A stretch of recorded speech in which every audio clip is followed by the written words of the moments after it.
this is me Ayushi and I welcome you all to Score Shala. इस video के अंदर अपन एक और एक्सचेंज रेट डिस्कस करने वाले हैं जिसका नाम है फिक्स एक्सचेंज रेट. ठीक है, फ्लेक्सिबल एक्सचेंज रेट अपन ऑलरेडी डिस्कस कर चुके हैं. अब देखो, फ्लेक्सिबल एक्सचेंज रेट जो है वो नए जमाने की रेट है. इससे पहले फिक्स्ड एक्सचेंज रेट के थ्रू ही फॉरेन एक्सचेंज रेट फिक्स की जाती थी. ठीक है, इसे करता कौन है? इसे गवर्नमेंट तय करती थी. ठीक है, अब मैंने आपको फ्लेक्सिबल इसलिए पहले समझाया क्योंकि अभी करंट में जिस तरीके से फॉरेन एक्सचेंज रेट तय की जाती है वो फ्लेक्सिबल एक्सचेंज रेट है. और इसके अंदर अपन ने क्या समझा था कि जो इंटरनेशनल मनी मार्केट है उसके अंदर करेंसीज की सप्लाई और डिमांड के बेसिस पे उसकी जो रेट है वो फिक्स होती है ना.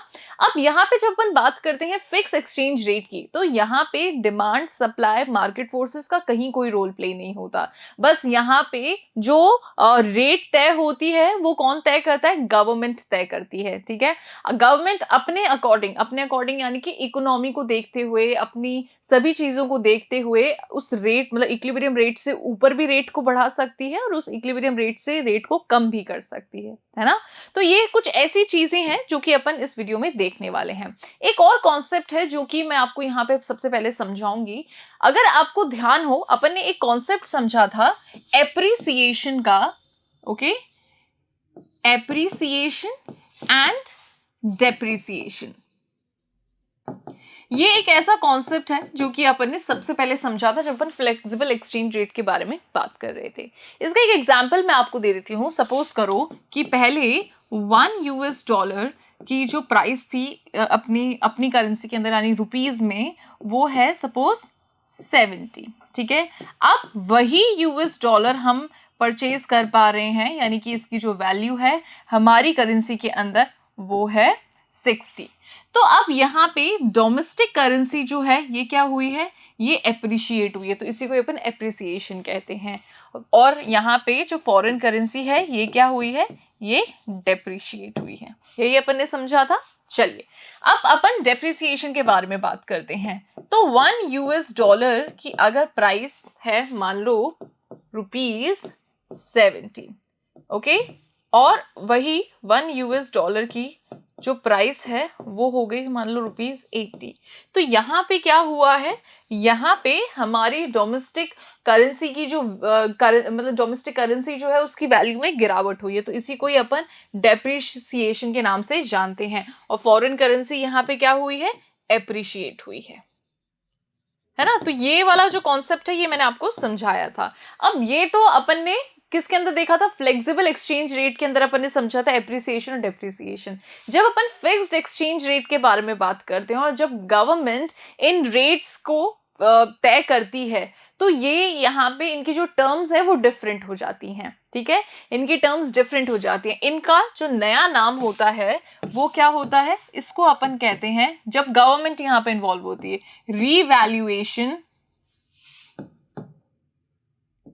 Revaluation and devaluation.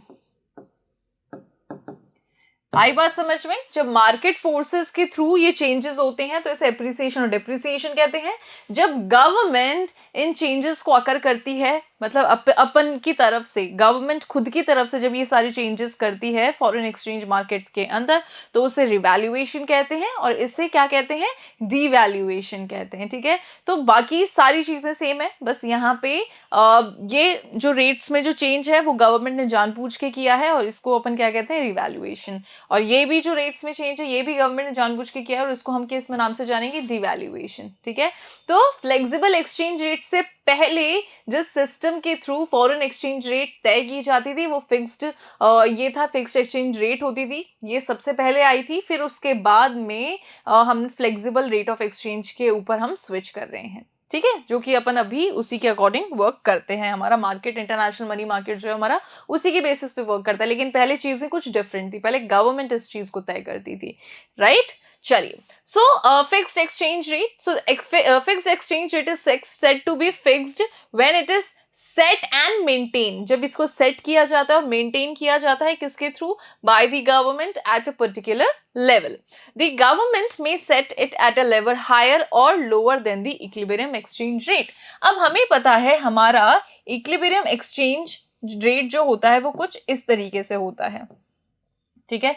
गवर्नमेंट क्या कर सकती है, इस रेट को बढ़ा भी सकती है और इस रेट को कम भी कर सकती है, ठीक है, अपनी जो सिचुएशन इकोनॉमी की उसके अकॉर्डिंग देख करके।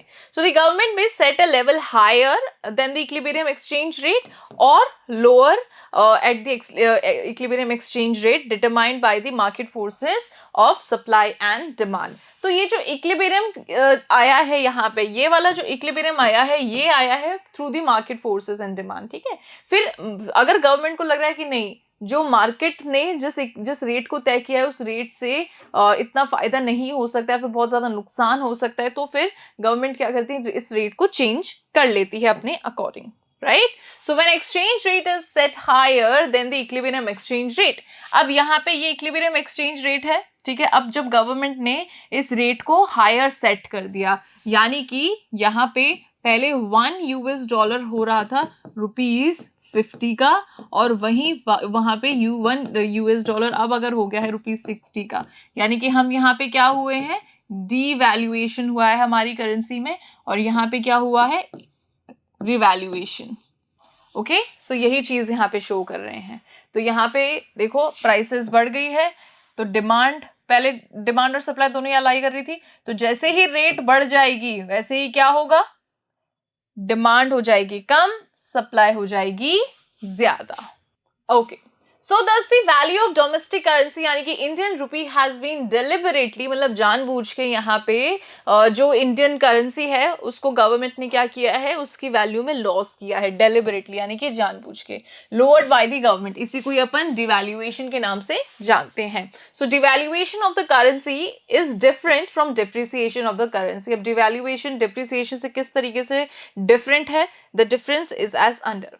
So depreciation क्या होता है, depreciation of the domestic currency occurs when the value of domestic currency reduces in the international money market। जब हमारी domestic currency की value में गिरावट हो जाती है international money market में, किस वजह से, market forces की वजह से, which is demand and supply। वहीं पे मतलब यहाँ पे गवर्नमेंट का कोई रोल नहीं होती है, the government plays no role whatsoever। यहाँ पे devaluation में क्या होता है, वही चीजें हैं, domestic currency occurs when the value of domestic currency is deliberately, मतलब जानबूझ के यहाँ पे reduce की गई है गवर्नमेंट ने, ठीक है, bye the government, by raising the exchange rate, exchange rate को बढ़ा करके हमारी डोमेस्टिक करेंसी की जो वैल्यू उसको गिराया है। The market forces supply and demand plays no role over here, और यहाँ पे मार्केट फोर्सेस का कहीं कोई रोल नहीं होता है। सो यहाँ पे चेंजेस गवर्नमेंट ने किए हैं और जानबूझ के किए हैं। ओके, अब इम्प्लीकेशंस ऑफ डिवैल्यूएशन के बारे में बात करते हैं। Devaluation leads to excess supply, अभी अपन ने देखा, इस डायग्राम के अंदर देख लीजिए, यहाँ पे क्या हुआ है, सप्लाई बढ़ गई है और डिमांड कम हो गई है। जैसे ही गवर्नमेंट ने क्या किया, इस रेट को बढ़ाया है, तो वैसे ही क्या हुआ है, जैसे ही गवर्नमेंट ने रेट को बढ़ाया है वैसे ही सप्लाई बढ़ गई और डिमांड कम हो गई है, right. So devaluation leads to excess supply of foreign currency in the international money market in states of equilibrium. So in figure excess supply यानी कि यहाँ पे सप्लाई ज्यादा है और डिमांड कम है, कितना, PO is equals to PO। Okay, ये PQ होना चाहिए वैसे तो, इधर इतनी ज्यादा इसके अंदर डिफरेंस देखने को मिल रहा है। This would lead to fall in the exchange rate। अब इससे होगा क्या, अब इससे exchange rate जो बढ़ी है वो धीरे धीरे कम हो जाएगी। So in which situation the very purpose of the devaluation would be lost। अब यहाँ पे क्या हुआ है, कुल मिलाकर के the story is कि गवर्नमेंट ने ये जो रेट है इसको बढ़ा दिया, ठीक है, जो इक्विलिब्रियम पे जो रेट थी फॉरेन एक्सचेंज की, उस रेट को यहाँ पे गवर्नमेंट ने बढ़ा दिया, सप्लाई ज्यादा हो गई है और डिमांड कम हो गई है, ठीक है। जब सप्लाई ज्यादा हो गई है, डिमांड कम हो गई है, तो यहाँ पे ये जो एक्सेस सप्लाई है गवर्नमेंट इसको एब्जॉर्ब करेगी और खुद के जो फॉरेक्स रिजर्व्स हैं उसको यहाँ पे बढ़ाएगी। So the motive is, government क्या चाह रही थी, यहाँ पे खुद के फॉरेक्स रिजर्व्स को बढ़ाना। Okay, so if therefore becomes essential for the government to absorb the excess supply by way of its own purchases of the foreign currency, तो वो खुद ही इस फॉरेन करेंसी को परचेज करके अपने फॉरेक्स रिजर्व्स को बढ़ाएगी इन the international money market. Accordingly the government reserves of forex या फॉरेन एक्सचेंज मस्ट राइज। सो यहाँ पे पूरा जो तरीका था इससे क्या था कि फॉरेन एक्सचेंज रिजर्व्स जो थे वो बढ़ाने थे. It may be noted that in India RBI is engaged in the sale and purchase of foreign currency. तो इंडिया के अंदर आरबीआई ये रोल प्ले करता है of selling and purchasing of foreign currency international money market के अंदर. ठीक है. अब दूसरी जो सिचुएशन है जिसके अंदर गवर्नमेंट क्या कर रही है, जो इक्विलिब्रियम रेट है उससे रेट को कम कर रही है. ठीक है, ये इक्विलिब्रियम रेट है. सपोज करो कि 1 US डॉलर की जो प्राइस है वो है ₹50. अब अगर वहीं उसी यूएस डॉलर की प्राइस अगर ₹40 हो जाती है, ठीक है, तो ये this is the situation of revaluation. Okay, और यहाँ पे फॉरेन करेंसी के अंदर क्या देखने को मिला है, डीवैल्यूएशन. ठीक है, सेम यहाँ पे जैसे अपन ने देखा था, तो यहाँ पे डिवैल्यूएशन था और यहाँ पे रिवैल्यूएशन था. तो अब जस्ट ऑपोजिट हो गया है सिचुएशन पूरी की पूरी यहाँ पे. ठीक है, ये देख सकते हो आप. अब जरा इसको अपन समझते हैं. So the value of domestic currency यानी कि Indian rupee has been deliberately raised by the government. अब यहाँ पे जानबूझ करके डोमेस्टिक करेंसी की जो वैल्यू है उसको यहाँ पे गवर्नमेंट ने बढ़ाया है, जिसे अपन रिवैल्यूएशन के नाम से जानते हैं. ठीक है, अब ऐसा करने से क्या हुआ है, सप्लाई कम हो गई है और डिमांड ज्यादा हो गई है. तो सप्लाई जो है सिचुएशन के अंदर वो क्या हो गई है, कम हो गई और डिमांड ज्यादा हो गई है. Revaluation of the currency is different from appreciation of the currency. अब एप्रिसिएशन से रिवैल्यूएशन थोड़ा सा डिफरेंट होता है. इन दोनों के बीच में डिफरेंस क्या है, तो दोनों की यहाँ पे डेफिनेशन गिवन है. सो जब एप्रिसिएशन की बात करते हैं डोमेस्टिक करेंसी के अंदर ये अकर होता है when the value of domestic currency rises in the international money market because of the market forces which is demand and supply. यहाँ पे गवर्नमेंट का किसी भी तरीके से कोई भी रोल नहीं होता है. रिवैल्यूएशन के अंदर ये जो रेट में कम, मतलब रेट जो कम हुई है, यानी कि जो वैल्यू इंक्रीज हुई है डोमेस्टिक करेंसी की, ये डेलिबरेटली की गई है. किसके थ्रू, गवर्नमेंट के थ्रू. और यहाँ पे मार्केट फोर्सेस कुछ भी रोल प्ले नहीं करते हैं. अब इसका ये जो इम्प्लीकेशन है ये क्यों हुआ, मतलब ऐसे रिवैल्यूएशन क्यों हुआ. So revaluation leads to the excess demand. मैंने अभी आपको बताया यहाँ पे डिमांड इंक्रीज हो गई है फॉरेन करेंसी की इंटरनेशनल मनी मार्केट में. The RBI must fulfil this excess demand by releasing supplies from its reserving forex. ठीक है, तो यहाँ पे ये जो डिमांड इंक्रीज हुई है, तो डिमांड इंक्रीज होने की वजह से अब आरबीआई क्या करेगी, अपने फॉरेक्स रिजर्व्स में से सप्लाई को बढ़ाएगी. Okay, must fulfill this excess demand by releasing supplies from its reserves of forex. In case of supplies are not released, अगर supply यहाँ पे नहीं बढ़ेगी from the reserves of forex, there may be emerge of black market. तो वहाँ पे black market emerge होने लग जाएगा. ठीक है, किस चीज का, for sale and purchase of the dollars. The buyers में हैव टू पे premium for the purchases of dollars. तो जो खरीदने वाले हैं उनको ज्यादा से ज्यादा देना पड़ेगा डॉलर्स को परचेज करने के लिए, over and above the price fixed by the government. Government जो प्राइस फिक्स करी है उससे ज्यादा ही यहाँ पे बायर्स को देना पड़ेगा. ठीक है, अब यहाँ पे अपन फाइनली फिक्स्ड एक्सचेंज रेट और फ्लेक्सिबल एक्सचेंज रेट के बीच का जो डिफरेंस है वो एक बार देख लेते हैं. फ्लेक्सिबल अपन ऑलरेडी कर चुके हैं, फिक्स्ड अपन ने आज कर लिया है, तो इससे ज्यादा फिक्स के अंदर और कुछ भी नहीं है. सो fixed exchange rate is determined by the government. इसको गवर्नमेंट डिटरमाइन करती है और इसको कौन डिटरमाइन करता है, मार्केट फोर्सेज इसे डिटरमाइन करते हैं. ठीक है, इंटरनेशनल मनी मार्केट के अंदर. सो flexible exchange rate is determined by the forces of supply and demand in the international money market. Changes in the fixed exchange rate are planned and introduced by the government. अब जो भी changes होते हैं, ठीक है, equilibrium के बाद, equilibrium के पॉइंट के बाद में जो भी चेंजेस होंगे यहाँ पे फॉरेन एक्सचेंज की रेट के अंदर, वो कौन करेगा, गवर्नमेंट करेगी या फिर आरबीआई करेगी. ठीक है, और the central bank of the country. यहाँ पे changes in the flexible exchange rate are linked to the changes in the market forces. यहाँ पे जो भी changes होंगे वो किसकी वजह से होंगे, market forces की वजह से होंगे, which is supply and demand. Okay, as set and maintained by government, the fixed rate of exchange leads to. अब यहाँ पे क्योंकि ये पूरा का पूरा मेंटेन किसके थ्रू किया जाता है, गवर्नमेंट के थ्रू किया जाता है, तो यहाँ पे डिवैल्यूएशन देखने को मिलता है और रिवैल्यूएशन देखने को मिलता है. जब हमारी डोमेस्टिक करेंसी की, जब डोमेस्टिक करेंसी की वैल्यू जो होती है, जब वो लो कर देती है गवर्नमेंट डेलिबरेटली, तो उसको डिवैल्यूएशन कहते हैं. और जब उसकी वैल्यू को बढ़ा देती है हमारी गवर्नमेंट, तो उसे रिवैल्यूएशन कहते हैं।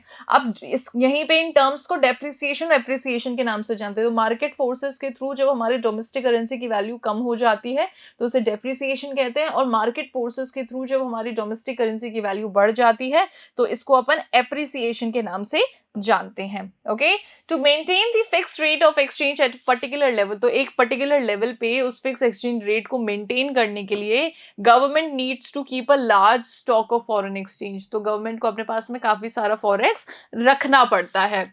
अब यहाँ पे flexible exchange rate does not require any large stock, flexible exchange rate के अंदर उसको लार्ज स्टॉक रखने की बिल्कुल भी जरूरत नहीं होती फॉरेन एक्सचेंज की, as it is set by the market forces which is supply and demand, क्योंकि मार्केट फोर्सेस के थ्रू ही तय किया जाता है। Degree of speculation, speculation is सट्टेबाजी, ठीक है। तो यहाँ पे जब गवर्नमेंट जिस चीज को फिक्स कर रही है तो वहां पे स्पेक्यूलेशन की जो डिग्री है वो बहुत ही लो होती है, ठीक है, is very low in the system of fix exchange rate. It arises only when people expect some change in the government policy, जब लोग गवर्नमेंट पॉलिसी के अंदर कोई भी चेंजेस एक्सपेक्ट करते हैं तभी यहाँ पे किसी तरीके की स्पेक्यूलेशन देखने को मिलता है। लेकिन फ्लेक्सिबल एक्सचेंज रेट के अंदर स्पेक्यूलेशन की जो डिग्री है वो काफी हाई होती है, क्योंकि सारी चीजें किस पे डिपेंड करती है, मार्केट फोर्सेस पे डिपेंड करती है। So degree of speculation is very high in the system of flexible exchange rate. It is because of uncertainty, क्योंकि जब मार्केट फोर्सेस के बेसिस पे पूरा जो इंटरनेशनल मनी मार्केट है वर्क कर रहा है, हमारी जो करेंसी है उसकी वैल्यू उस तरीके से बढ़ रही है और कम हो रही है, तो यहाँ पे अनसर्टेनिटी बहुत ज्यादा है, ओके, जिसकी वजह से स्पेक्यूलेशन यहाँ पे काफी ज्यादा होने के चांसेस होते हैं। ओके, सो यहाँ पे आपका फिक्स्ड एक्सचेंज रेट भी खत्म होता है। सो क्या होता है फॉरेन एक्सचेंज रेट, ये मैं आपको समझा चुकी हूँ। फ्लेक्सिबल एक्सचेंज रेट क्या होता है ये इसके बारे में भी अपन ने बात करी है, और साथ ही में फिक्स्ड एक्सचेंज रेट क्या होती है इसके बारे में भी अपन ने बात करी है। अब अपन जो थर्ड टॉपिक है इसका, एक्चुअली फोर्थ जो इसका टॉपिक है उसको अपन डिस्कस करेंगे नेक्स्ट वीडियो के अंदर, जिसका नाम है मैनेज्ड फ्लोटिंग। ऑलराइट, सो अगर आपको आज का ये वीडियो अच्छा लगा है तो इस वीडियो को लाइक करना, चैनल को सब्सक्राइब करना और इस वीडियो को शेयर कीजिएगा। Thank you so much.